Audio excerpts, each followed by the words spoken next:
అలాగే అంటే మీతో మాట్లాడుతూ ఉంటే ప్రతి డిపార్ట్మెంట్ నాకు ఒక విజ్ఞాపన ఇస్తుంది. మీరు చెప్పండి మీ వాళ్ళందరికీ. సో అలాగే అటవీ శాఖ తరపు నుంచి ఒక విన్నపం వచ్చింది.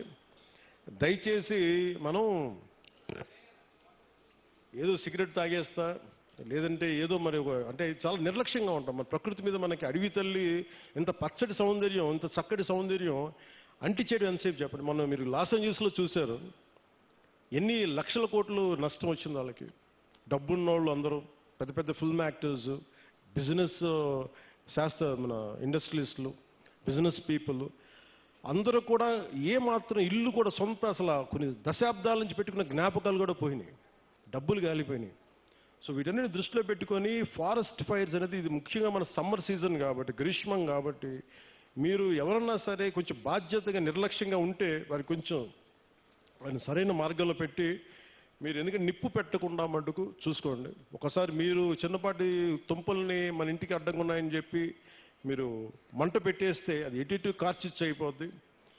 వృక్షాలు గాలిపోతాయి, మన నీడనిచ్చే వృక్షాలు గాలిపోతాయి, మనకి ఎండనికే నీడనిచ్చే వృక్షాలు అంతరించిపోతాయి. ముఖ్యంగా మూగ జీవాలు, జంతువులు చచ్చిపోతాయి. అందుకని వీటిని దృష్టిలో పెట్టుకొని అడవులకి నిప్పు పెట్టే పరిస్థితులు ఏదైనా ఉంటే దయచేసి మీరు కొంచెం బాధ్యత తీసుకొని మీకు కనిపించినప్పుడు దాన్ని ఆర్పటం లేదు అలాంటి పరిస్థితులు రాకుండా మీరు ఉత్పన్నం కాకుండా చూసుకోవాలి మనస్ఫూర్తిగా కోరుకుంటూ మీ అందరూ బాగుండాలి, ఆయురారోగ్యాలతో ఉండాలి. నా కోరిక ఒకటే, వచ్చే ఎన్నికలకి మొత్తం మన్యమంతా కూటమి ప్రభుత్వం పతాకాలతో రెపరెపలాడాలి.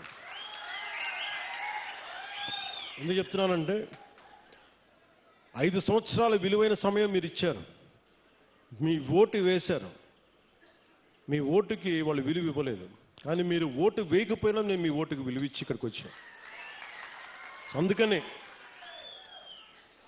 ఎందుకంటే నేను మీకోసం నేను పదే పదే చెప్తున్నాను, 15 సంవత్సరాలు ఈ కూటమి ప్రభుత్వం ఉంటుంది.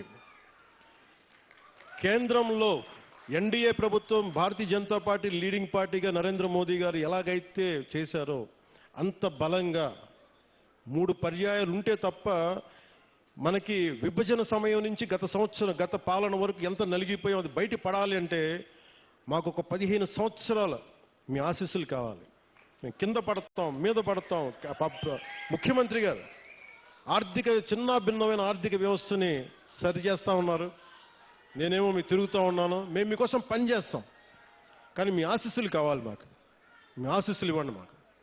మీకోసం తిరుగుతాం, ఒళ్ళుంచి పని చేస్తాం, మీకు అండగా ఉంటామని తెలియజేసుకుంటూ ప్రతి ఒక్కరికి పేరు పేరున ధన్యవాదాలు తెలుపుకుంటూ మీ భవిష్యత్తు కోసం మన కూటమి ప్రభుత్వం. జై హింద్, జై భారత్. హలో మీకు ప్రత్యేక ధన్యవాదాలండి. గౌరవ ఉప ముఖ్యమంత్రి వర్యులు శ్రీయుతులు కొండిదెల పవన్ కళ్యాణ్ గారికి, అందరి హృదయ నేత, ఎంతో జనాభిమానం సంపాదించిన మహానుభావులు, ప్రత్యేక ధన్యవాదాలండి.